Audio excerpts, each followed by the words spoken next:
So. Yeah.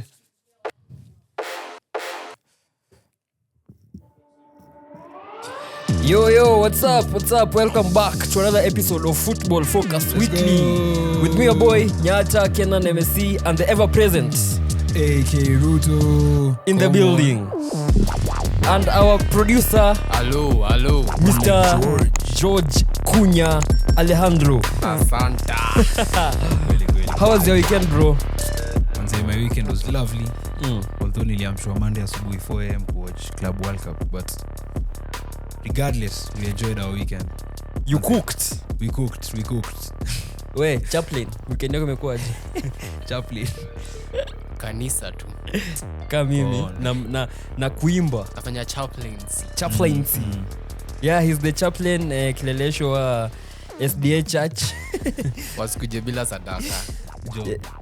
Nipeni 1,000. Wote. Kila mtu 1,000. So yeah, we go straight to FIFA Club World Cup. That's what's happening currently. And there's no better way than to start with Chelsea. Who are facing Flamengo, who are being coached by their former player, Felipe Luis. The man himself. From the lineup, you'd see that Maresca wanted to try something. Definitely, yeah.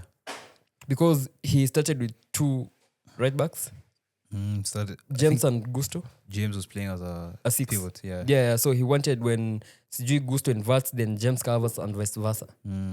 But it backfired massively in that second half. Yeah. Even in the first half, it's just that Flamengo were not They didn't finish clinical. Chances, yeah, definitely. Yeah, you'd see them trying to work something, but it was not clicking. Alafu it took Maresca so long to change anything. Alafu he thought, okay, if you go band for band, quality. Yeah. Chelsea has quality over Flamengo. Obviously. Yeah, and he thought it will carry them through the match. Alafu they went ahead, they scored. Then from a mistake actually. Danilo, former City flop. He never flopped. Danilo. He had one good year. Former City flop Danilo alihata ball. Then Neto took off and scored. Then Chelsea kinda tried to control things, but too chaotic. But Jorginho had locked that midfield. He cooked the Chelsea midfield. Then in the second half, Luis made some changes. Yeah, and definitely. And that's how the game was lost. But even in the second half, they didn't look like they were going to come back. Their tempo was just low. Kwanza second half, Flamengo came crazy. Yeah, they were pressing nonsense. High, getting the ball back fast, and then attacking-wise, even the goals they scored, they were quality goals. Those aren't goals you would say they were lucky. But Chelsea didn't look that motivated. They looked deflated from that game. Yeah. Of how they played, how they set up. And shout out to the Brazilian teams though. Yeah. They've been playing really quality football. Yeah. I think Felipe Luis is a very good manager. Like the results aside, I think the principles that he has in terms of the quality of football he's played. Yeah, having been coached by Simeone and Mourinho, and now he has invented something different. He has added how do Brazilian call their press? Gegenpress. Gegenpress, yeah. Yeah, the Brazilian version of the Gegenpress. So, add you to his game. Alafu sasa akona defensive qualities more na Diego Simeone. Bro, it will. I in the next few years I see him coaching a big club in Europe. Definitely. I wouldn't be shocked if he goes to Atletico Madrid. The way they control that game. Yeah. You imagine if you had like the quality of players like a Chelsea has or a European team has, he would be playing very good football. Alafu after the game was done, the Flamengo Twitter admin started the cooking. He said, man, the US was too hot for Cole Palmer. Bro, like if actually sisi tuliona post match cooking.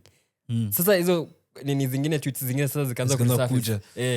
Ati how Chelsea fans reacted when they see how a real football fan looks like. Then they had that picture of like the Chelsea crest on the floor and their logo standing above it. Yeah. bro, like they had so he enjoyed they that had game. so many tweets za kumaliza Nikaa Chelsea. alikuwa ready. Eh. Hiyo si kitu Draft. unafanya. Alikuwa amezisave. Alikuwa amezidraft, amezisave. Akangoja Akazipost video. game iishe. Alafu he deleted them. All of them. Yeah, not that he was coerced, but I think He knew what he was doing. but they gained a lot of fans. Definitely. And unfortunately, it's not their fans, it's Chelsea's fans. Now they'll be following enough. the Brazilian league. Just cook them when they lose. See, Chelsea fans are nini. This team Estevao is in. Yeah, Palmeiras. But sasa, the problem is, the manager has coached, I think, 40 games, won 33, 35, lost 3, Damn. drawn 2. And he was a player coach. So he stopped playing and started coaching immediately. Without going to like a institution. Yeah. Wow. So he's now getting not the license, the experience in a bigger team. And like Arteta, he coached Copa Libertadores. That one. Copa Libra. Manzi Arteta wako Dubai. Unaamini wanatulie tu huko. Ama wako happy this time. Wako home. Saya wako Dubai. Asharudi. Acha si, but I think saya asharudi anze mambo ya transfers juu. Exploring. Yeah. Admiring. Desiring. Almost. Bus. Yeah. So Chelsea, if they finish second, they are likely to face Bayern in the round of 16. Okay, and you remember what we said about our opinion. Chelsea itatoka round of 16. You had said they'll chuck Ali because the way Bayern are playing fluid football. Alafu in that bracket, if they manage to somehow beat Bayern, guess who they are facing? Who? PSG. Dead. Pity quarters. Jumping from the frying pan to the fire. To the fire. Straight. So, I don't know. I don't think they'll make far. Yeah, they if won't. Maresca is still trying to... Even if he around his doesn't team. try, I think Bayern and PSG have better quality than them. And they play some attractive football. And better players. In as much as Musiala was injured. Sadly. Yeah. I thought Leroy Sané joined Galatasaray. Where is he still playing? Oh, he's joining after the Club World Cup After? concluded, yeah. No. That was on their contract. Yeah, so Chelsea next, they play... Mbona sawi team? Esperance, yeah? Let me even check. Yeah, I think they play Esperance. Yeah. No, wait. Yeah, they play Esperance, Tunis, then Flamengo takes on LAFC. Now, Flamengo is going to definitely beat LA and... I think LA already eliminated because they lost their 2 games. Yeah. So, Esperance on Wednesday. They want a future. So if they win, they still stay second. Yeah. If Flamengo gets a draw LFC. or wins. So that I think that's a guaranteed second place. Yeah, because now Flamengo, ingekuwa in other way, if they are going to face a different team, I think they will have rested players. Yeah. But say they can't afford to rest players alafu face Bayern. Yeah, because they want that first spot. Yeah, to face a lesser team. Yeah, so definitely, and it's LAFC, they haven't won a game. Yeah. Flamengo are going to go into that game seriously. And annihilate them. Yeah, then we go next to City. Manchester City. Man City. After a big thumping. Not even the first game. Like, I think something that I noticed and I commented on the group is Leinders. That's the name. Rangers. Yeah. No, not the player. The assistant. Coach. Pep. The other Pep. Yeah, the other Pep. Pep Light. So what I think Pep Light has had an impact on your team already. Because I'm likening what you played in the first game versus Wydad with what Liverpool used to do. In terms of Pep, we know Pep can have a high line. Yeah. But that line was so high. That's un-City-like. Definitely. So the fact, if you're going to play heavy metal with possession, it can work. But I don't think City has players for that intensity. It would have worked if we had a player like Walker still in the team. Yeah. Because we used to do that in, I think, from 2017 to 2020. When Walker was on top. Yeah. And his pace, his recovery was so fast. We used to rely on him to make big recoveries. But not having him in the squad is quite naive if we're going to play with a high line. But if you look at how City now press, I feel like we're pressing faster. Yeah. Even with like the new players that have come in with Rangers, 8 Nuri. Yeah, Renders is a baller. I think in those team sessions with even Kolo Toure coming in, they've changed up and said the pressing needs to be faster. Yeah. Get the ball, create chances from it. Yeah. For the first time in a few years, City is actually playing with an out-and-out left back. Imagine the last pure left back we had was Mendy, Yeah, who we signed in like I think 2018. 7 years ago. But shout out to 8 Nuri. That debut, beautiful. Yeah, crazy. Fluid football. Him and Renders had a beautiful debuts. Then Yeah. I think Charky, the first game, like the way he wants to play and the way a Pep player should play, I think the first game ilimtoa kiasi. What do you think of his comments about Man United? He's going to kill us. He's going to kill Man United. You know the last player who said that, what he did? It was who? Haaland. When he What did joined he say? City, Yeah. when hiyo presentation yenu huko nje, Little budget. he said he was asked which team are you looking forward to playing next season? He said Man United. He First said game. if Kwanzaa said you all know, right? Then they laughed. Then he said Man Manchester United. First Bro, game, first game hat-trick. hat-trick plus 2 assists. I Yeah. think he had 2 assists to Foden. Nani alikuwa coach your time? Eric Ten Hag. Ten Hag, master. Yeah, count. Bro, hiyo game tuliti. But I Yeah, think count. the big problem with Cherky, okay, with the way he was playing at Lyon, everyone was passing the ball to It's him. like Grealish to win Aston Villa. Yeah. Yeah. Everyone's passing the ball to him and focused on getting the most creative player to create for the team. Yeah. But in City, in our case, you have many ball carriers who can create chance. You have Savinho, Doku, Foden, Marmoush. Even Rangers can create. yeah. Even Rodri can create. And I think he was fighting that conflict of Do I pass? do I pass? Do I do this? But in the second game when he came on, Yeah, at least, he looked kind of different, yeah. and he has adapted to. But I feel like also City need to adapt in terms of if we want to really get the most out of Cherky, we need to get him the ball and he needs to play as a 10. I think the games that he'll come to live when you're facing a low block. Yeah, and He has ability to move in tight spaces and create that pass out of from nothing. yeah, So I think hapo ndio atakam in handy, but plus he's a good carrier. yeah. So most of the teams you'll be facing zitakuwa zinapack. Because even if you saw that first game, Wydad were they were in parking, but like it was kind of a mid block. Yeah, mid block. And all three of Mamouche, Foden, and Cherky, they all wanted to occupy the middle of the spaces, pitch. yeah. Yeah. Foden always wanted the ball to turn and create something. Cherky also wanted to do the same thing. Where it reached a point, you could see sometimes Foden wouldn't even pass to Cherky, and he would maybe pass to Savinho or Doku. Yeah. So that would be a very big conflict. But I would prefer if they kind of play Mamouche as a left wing, play Foden as a right attacking midfielder, then Cherky in the middle. I think that's the best way City can adapt to getting the best out of him. And Yeah. Haaland up top. Yeah. I think Haaland and Mamouche, it's when Mamouche can play well. Yeah, Because he needs someone to play off like he did in Frankfurt, Ekitike. yeah, he's like a second striker. Yeah. Where let's say if the centre backs are more focused on Haaland, it opens up space for him to enter For the him, box yeah. late.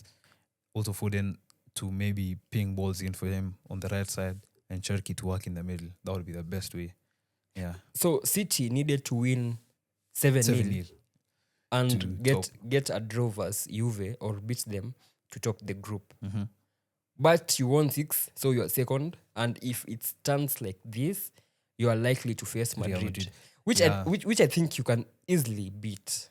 Not easily, but I think it's very possible. I Yeah, think very the possible. cards are more leaned onto us Yeah. because if you see how Madrid are playing, they're kind of in a transition period. Xavi Alonso is still trying to implement what he wants from the team. But you can't deny the amount of quality they have in terms of players. Yeah. I mean, they went 10 man down, but they still were able to dominate the game and win. Yeah. So yeah, I'm still confident. Okay, I'm confident, but Juventus are also a top team this tournament with the way they've been playing. Especially Kenan Nyata Yildiz. Yildiz. wewe bado uko na knock. Ako injury bado. Sijata amevaje ring. Na uko na knock kwa mkono. Nimeanza kupona. Niko rehab sahi. Alafu nitaanza grass work next week. But yeah, if you look how Juventus are playing, it's a very fluid football team. Plus they're playing a 3-4-3. And Kolomwani as the target man who can also come short and take center defenders rather with him. Then Yildiz on the left. Yeah. I think yesterday he scored a hat-trick. Yeah. Though the first goal was credited as a non-goal. Well, Yeah. But that second goal was beauty. That finesse. Yeah. Even the third goal. It's quality. Chenga, akalala, akafunga. So I think him, Consensao, and Vlahovic came on and scored, But I think Kolomwani will start that game versus you guys. Alafu their midfield is also good. Luis, Thuram. Yeah, but that's a big risk now of how Pep will play. Because now if you start a high line, Kolomwani, Conceição all fast. I think this game will give us a tip on how you can set up next season. Because now you're facing a big team. Yeah, definitely. So, and it's also an important one in terms of we need to top the group. Yeah. So I don't think Pep will start mismatching the team. So who do you think, do you feel like you still need a player? Do you still need a signing? The only signing I think we need is a right back. Okay. Because if you see the way Pep is still trying to experiment, he's trying to put Kusanov, the last game he played Kusanov, the other game he played Rico. But Rico's capabilities I think are best when he plays as an eighth, as an attacking eighth. And Kusanov obviously he tries his best, but attacking wise he can't offer you much. That's why I think we were really focused on signing Livramento. But if you sign a quality fullback on the right, which was I had wanted us to still focus on Cambiaso. Yeah, from Juve. Because he would have been a perfect fit in that Pep system where he can play on both. He's like another Cancelo. Yeah. Can play on both flanks. Yeah. I'm like Adogo. Yeah, exactly. Can invert into midfield. He can help you in attack, recovering his class. But that's coming the next summer transfer window. If we sign a quality right back, I'm very confident for the season as it begins. So sahi mkienda season, you don't need anyone? Yeah, I don't think so. Because now, centre backs, I think we have 5-6 centre backs. So you're going to use, I think, Kusanov. Kusanov on the right and Rico. Yeah. On the left, we'll have Aid Nouri or Aki. Well, depending on the team you're facing. Yeah. Then in the middle, we'll have, as a 6, we have Gonzalez, Rodri. Even Rangers by the and Gundo. 10, we have Mamouche, can play 10, Cherky, Foden. On the left, we have Doku, Grealish. Although Grealish is quite 50-50. On the right, we have Savinho, Bernardo, and 9, obviously, Hal. And Mamouche can slot in even as a sub. Yeah, so you're set to go. Okay, the next to go to Hala Madrid. With a very shocking result in the first game. How do you feel about that first game, 1-1 against Al Hilal? Bro, I actually, before even the game started, these are the two current managers with success in using a back three. Xavi Alonso and Nani? It's Inzaghi. Simeone Inzaghi. But they went to teams, and I think they did what a top manager can do. You see these players and you realize they won't play in my system. So you kind of play, I don't know how it works, but they both played in a back four. Yeah. Bono naongelea Amorim, bro. This ongelea Amorim. I can see it. Yeah. Umeniona 18? Yeah, I can see it. Yeah, so yeah, they both started with a back four. The way Al Hilal were playing, fluid. Mtu angekuwa yule Princean yule Saudi Prince mwenye alitoka na koma, ungemwambia Al Hilal ndio wamevaa white, Madrid wamevaa blue, angekubali. Yeah. First time I tuned in, I also thought it was like that. Bro, walikuwa napiga mipigo. Alafu first 20 minutes. Yeah, Trent was exposed. Liverpool fans walikuwa na celebrate. I don't believe that the siku waiona hii siku yenye itakuja yenye I'm defending Trent like that. No, City. Defending ama cooking him. Like defending. You know, I'm a Madrid star. Madridista. Yeah, that one. So I had to defend the best right back in the world. Yeah. You literally haven't just said that. Bro, he's the best. By far. Amesahau kusa na kucheza ball. He's the best right back in the world. Usnavacheza in 6 months. Bado yeye ni City player. But the reason why he didn't play for 6 months was because that in his contract clause, if he played the first 10 games, you would have to pay Lens like 10 million. Akakuwa benched for like 20. Easy contracts are squeezy, man. But I think if I'm him, I'd trust Pep. Most of the best players, City, wame go through that period. Yeah, where umebenchiwa season mzima, then next season unakuwa a different beast. He needs to understand the game model, I think. That's why. Back to the best right back. So Trent was cooked by Aldasar. Yeah, that one. That boy. That man. The Saudi winger. Umseni beast. Like from when he scored versus Argentina in the World Cup. That goal was beautiful. They almost scored a similar one. There's a 1-2. They had him, Savic, and Leonardo. Milinkovic-Savic. Yeah. The former player of Lazio, la? Yeah, it was Lazio, I think. They cooked Madrid. Alafu, I think Alonso struggled in the first game. Mm-hmm. If Al Hilal had Mitrovic, I think they would have won that game. Leonardo was not clinical. They had so many chances. They looked the better side. Real Madrid struggled. Then Hulson, I think, is a good. Hulson. He's a good signing. Huysen. Yeah, Hulson. His passing range. He's the first. I think he's the first defender who we can say are deploying centre back. Yeah. Passing yake ni crazy. Between the lines, diagonals, interchange, and everything. Paid 50 million for him. Yeah. Alafu plus tuko najua sasa the game is more technical and not physical.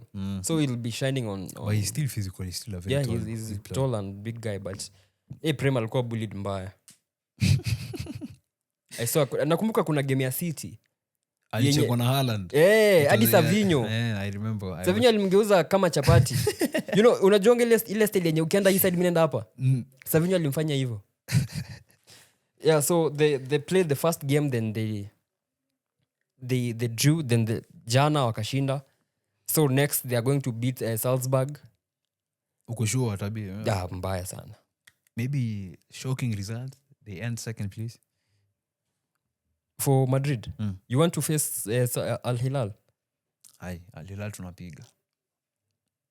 Al tunampea tu kusa na overshade. Yeah, anafanya kitu. But I think they won our hearts. They played so well. Yeah, Al Hilal definitely. They are going to cook especially the way people have been talking about that, like Saudi League. Yeah. Ronaldo was right. Imagine this is the team that Ronaldo comes up with. And MLS wametuonyesha pia wako chini. Wako chini. Yeah, quality iko chini. Ronaldo was actually right. Yeah, he's Saudi actually has always been right. So Real now, if it stays the way it is, they're likely to face City. Yeah, if it says so, it's definitely very important for us to beat Juventus. Yeah. You have to. So we go to the Real next. They play Salzburg. Yeah.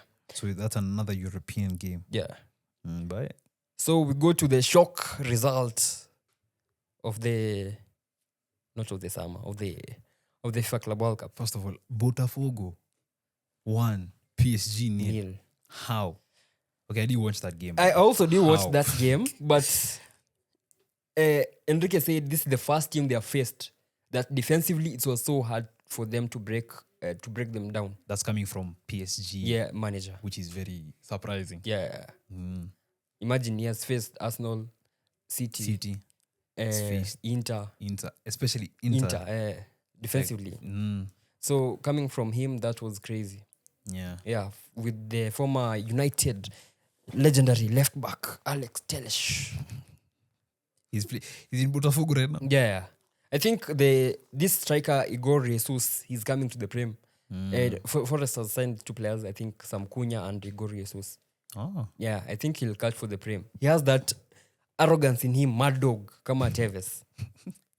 I swear, in 2 years, if he comes to the Prem this season, by 2027, he'll be playing for a top club. A top 6 club, brother. Very big. They're a traditional top 6. Traditional top 6. Which one, bro? Either United or Chelsea. Chelsea have signed Delap. They are United. They are going to sign another one. They don't care, bro. They want to sign João Pedro. João Pedro can play on the left though, like he can sort but on the left. These are the same players. Even Jackson can play on the left. Alafu they've signed. They want to sign Gittens and also Estevao is coming. So it doesn't make sense. It doesn't. And then they have like centre backs like Badiashile still in the team. Yeah. So the second shocking result of the whatever was Madrid 1-1 with Al Hilal because everyone expected Madrid to annihilate them. Yeah, but Xavi Alonso said, amesema kama Amorim, we need to suffer. We are facing a storm and we are going to suffer. We are going to suffer. Cut from the same cloth. Bus. Yeah. Carbon coffee. So they are going to suffer. Alafu some third, for me personally, I think my third shock result of the FIFA Club World Cup has been Inter Miami versus Porto. 1-1. 2-1. Oh yeah, sorry, 2-1. Inter Miami won. No way you allow Messi to win. What did you expect when you see Messi on the edge of the 6-yard box with a free kick? That was always going in. Yeah, but quality-wise, player for player, Porto need to. Yeah, they have quality than Inter Miami. Like the only person who can search for Porto ni Messi. True. Ai bro, anaanza wapi? Hapa Messi ni Messi, bro. But then Messi I think he can still start for like a top European club. Yeah. I think he starts for City. City wapi? Less defensive, as in honestly, less defensive. Team kama City kwenye hitaji kudefend, he can start for you guys. As a 10. As a 10 without defending. Okay, true. Like him and Haaland interchanging off position. Off possession. I think I'm defending sana. We just have the ball like 70% of the time. Yeah. So he'll start for you guys. Good. Alafu, now we go to the last round fixtures. Actually, they are starting tonight. I think so, yeah. Or today it's Atletico versus Botafogo. Then PSG Seattle Sounders. Yeah, so I think personally for me, I think Atletico is going to win. And actually, it will be amazing. Interestingly enough, Botafogo are top of the table to see who's going to qualify. So if Atletico wins, so from Group A, I think from Group A, my prediction is not Group A, from Group B. My prediction is PSG and Botafogo to qualify. So you think Botafogo will either draw or beat Atletico? Yeah. That's a big, bold prediction. Yeah. For me, I still think Atletico still have the quality to beat Botafogo, so I'll still go with PSG Atletico. Okay. For me, Group A, I think Palmeiras and Inter Miami qualify. Same. I think yes. Yeah. It's Group A. Yeah. Same one. Palmeiras and Inter Miami. Then Group C, I think Bayern and Benfica. Yeah. They qualify direct, right? Then from Group D, I think Flamengo and Chelsea. Then from Group E, I think River Plate and Inter Milan. Inter Milan were held almost for 90 minutes by Ura Red Diamonds. Yeah. Imagine. So, but River Plate Inter. But now with Inter second, it also spices up like the last game. So I think same one. Inter, River Plate. Group F. Group F, I'm going for Dortmund and Fluminense. Same one. Yeah. Then Group G, City, Dortmund. Juventus, City. City, Juventus. Yeah. Then Group H, I think Madrid and, for me, Al Hilal. Yeah, because if Madrid are to win, Al Hilal will beat Pachuca. Yeah, and then they qualify. But same one. Yeah. Then we go to the EPL. First five fixtures. Dropped. Match week 1, Arsenal United. That's the first thing we have to talk about. Bro, hata tujapumzika. Hating inaanza game week 1. Game week 1 ni hate watch. Hate watch inaanza game week 1. So we start with United. United, you guys have Arsenal home, Fulham away, Burnley at home, City away, then Chelsea at home. Yo mnapata 3 points kutoka Burnley peke yake. Zizi. Realistically speaking. Utaishia home. Thank you, Jama. As in, when the fixture dropped, I think it's changed. It triggered managers from either team to make like transfer. I think transfer team mingi hapo zili change. Juu the first month, the first 5 games, players as in nini rhythm haijashika. Not which is quite good.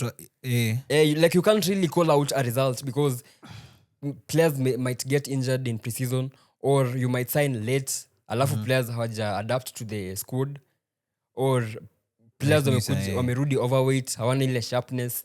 So results are first few games, actually first before the first international break, zinakuanga very unpredictable, very slow, because big like City, the times they forfeited. They started slow, all of them. Like at November unapata City wako number 7. 2021 we were 11th at one point. At mkapea Arsenal an 8 points lead gap. Yo waanze nayo. Kaingia January 20 game win streak. So I think for United they have a chance to get the only game I think hapo tunaweza, honestly the only game hapo naona yenye tunaweza lose ni away at City. Lose? You guys think you can beat Arsenal? Mbaya sana. Mapema. Actually even you know Umir, the City tactical. He said last season the best games United played, they were versus the top teams. Because true. The setup ya Amorim versus top teams inakuanga top tier. Kwanza it's so hard for Arsenal. It's so hard for. See, we beat you last season and we draw nil. So against top teams, it's hard for teams to break us down, and they are vulnerable to counters. So plus now the fact that we have signed Cunha and we might get Mbumo and a striker and a midfielder. You have big hopes for that first game. Tutakuwa crazy. So I think we beat Arsenal, Fulham, Burnley, City. We draw at Etihad. That should do. Then we beat Chelsea. So hapo tutakuwa number 1 ama 2. Teto cha jetu yanza hapo. Second team. Man City. First game, Wolves away, Tottenham at home, Brighton, Hove and Albion away, Manchester United home, Arsenal away. I'll be realistic. Wolves away, I think we get 3 points. Tottenham at home, we get. They've lost 2 of their best players. Cunha and Nani. Ed Nouri. And Sarabia has also left. So you see, it's quite a wicket, and we still beat them twice last season. And then Tottenham at home. You're a bogey team, but you still. First few games, I still think we get the 3 points. Then Brighton, I still also think we'll get 3 points. Now, against United is where it gets tricky, because even when United is when you guys play your worst football, rock bottom, you turn up against City every season, and it has to be at least one game. Umesema tuko rock bottom first 5 fixtures. The only points mnapata ni Burnley. Shut up.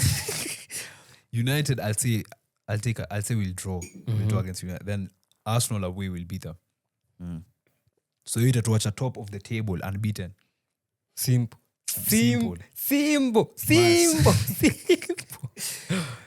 So the next team is Chelsea. So Chelsea's first 5 fixtures is Crystal Palace at home, West Ham United away, Fulham at home, Brentford away, and then United away. Actually 4 of their first 5 games ziko London. So West Ham, wacha tumia doza kutravel, wachana na basi. Ama tutakuwa na match. But I think Chelsea, with the way they're playing at the World Cup, it's one team. It's very inconsistent. And it's not convincing. Is, like on paper, if you feel like they should be beating everyone. But like with the way they're playing, the way the manager is setting them up, for me, I'm not still convinced with their defenders. Like the fact that their best defender Fofana is in and out of the team, not reliable. Then Colwill so aggressive, so rash. Uzi mtegemea. Then Badiashile is, even from the name, as much as he's a bench player, he's so bad. Then Tosin, I think Tosin is so good. I don't know why he doesn't play. Adarabio is so good. He's actually in the Conference League he plays well. He's their best. Is their best defender. But I think do they have Gueye? He's going to Liverpool. Chalobah also is there. Chalobah is also good. From their first 5 fixtures, I think they're all winnable, except United. Simply because they're away. But the first 5 fixtures, I think they're winnable. Juni derbies for them. I think they get like 3 wins. I feel like Fulham at home will be a problem. Even actually West Ham away. Actually, these games are on paper. Chelsea looks like they are the favorites. But like, it's tricky. Realistically, it's very tricky. Yeah, It's a very tricky run of games. Do the first 2 games they are facing a back 5? Palace, I think they'll beat Brentford. Losing Buemo and Thomas Frank will have a major impact on them. I feel like they get the only 2 results they won't get is Fulham and United. Those are the 2 ones that I'm looking at. Yeah. Then we go to Liverpool, who have made some crazy signings. Kakes, Florian Wirtz, Frimpong. They're signing Gehi now. They have sold Kwanzaa is sold. Money laundry. No way that guy is 30 million plus add-ons. No way. They've also sold Kelha to Brentford. Yeah, to Brentford, yeah. No way Kwanzaa is 30 million. No way. And if they get Guehi, bro, super team. I think they are preparing for Konate leaving because Real Madrid told him to run down his contract. Yeah. Just like Trent did. Yeah. Yeah, Trent alikuwa ameprepare for this. Buddha, this guy was speaking fluent Spanish. Maze, like... Yo, I think French, Spanish speaking players, the team, Nunes and Diaz, walikuwa shanta lessons. And the other ones. Unaweza pata hata Trent alikuwa amewambia, so walikuwa na msengenya alafu yeye anasikia tu. Anasikia, akidhani asikii. But that's crazy. So they face Bournemouth at home. Mm-hmm. Then Newcastle away, then Arsenal at home, then Burnley away, and then Everton at home. I think upper the straight win games, I think ni mbili. Bournemouth and Burnley. Yeah. Newcastle is their bogey team. Arsenal itakuwa crazy kwao. They're at home. Yeah. I think they'll have it. Alafu Everton is a derby. So you never predict. So guaranteed wins are 2 out of 5. Yeah. But you know Liverpool is Liverpool. Last season we wrote them off every game week. Now they proved out that period where they were saying that you haven't faced a big team. They beat Real Madrid, they beat City. It's crazy. So I think they can get like 3 wins max from that run. I think they win 4 games. 4? Yeah. They beat Bournemouth, they draw at Newcastle, they beat Arsenal, they beat Burnley and drove us Everton. I feel like 3 games. Yeah, 3 games. They beat Bournemouth, they beat Newcastle, they draw with Arsenal, they beat Burnley, and they beat Everton. Yeah.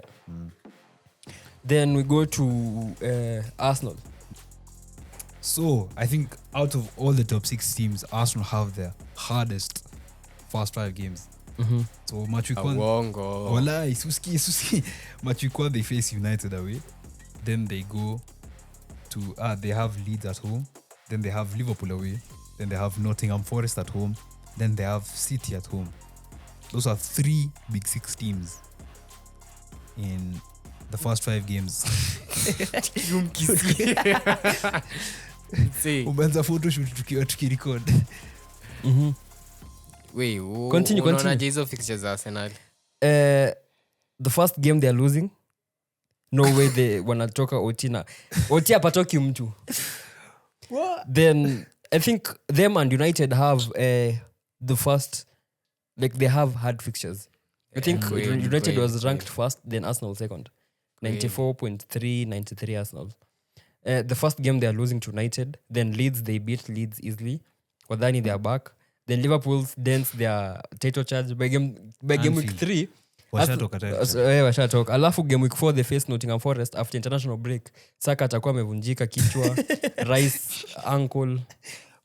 So they drove us Nottingham Forest. Then game week 5 City will be coming to revenge. Manze Haaland amejam. Yeah, so I think for Arsenal by game week 5 watakuwa number 11. Relegation zone.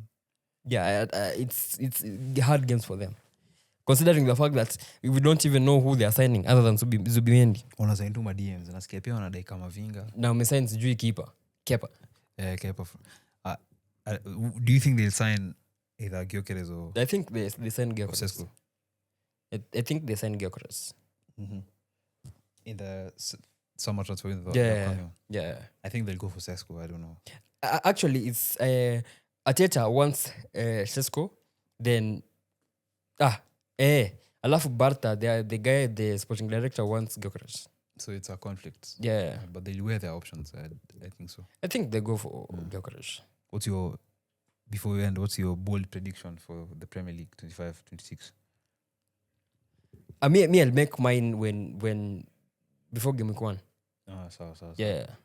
I'll think about it also. Wait, last question. You said after seeing the fixtures, teams zimebadilisha transfer strategy. Yeah. Ya nani imechange? Ya nani itachange? United. Unaona itachangeaje? I think Barada said, but I heard Barada was a commercial guy at City. Who? Omar Barada. Yeah, he was. Na tumemfanya CEO. Anyway, so Barada said it will be like for us. I think it's hard for us to sell players. Now, right now we have to sell to buy, right? So you guys want to sell Garnacho? Like hakuna team namdai. Umeona Barca needed a winger, they signed Nico Williams. Chelsea need a winger, they sign Gittens and Estavis coming. Arsenal need a winger, they want Rodrigo. So there's no team that wants United players. I think it's because of the wages, right? Yeah. So for us, I think what Amorim wants, ideally we have majority of our signings, like the key ones, the 3 or 4 before preseason, so that they can get the philosophy. The philosophy and that system, whatever. But the 2 players we've signed so far, as in the 1 player we signed, he comes from a team that plays 3-4-3, and Mboimo, if he comes, then back 3 also. So those 2, and then they're also Premier League tested. So it's a network blueprint of what we expect. So I think for us, we need to have like 4 signings before start of next season. Now those 4 will be starters. So I think it has changed more for United because Liverpool and City, though I think they are more or less done with the transfer, unless a shocking one comes late into September. Then I think us and Arsenal, we need to make those quick signings. Boss unaonaje?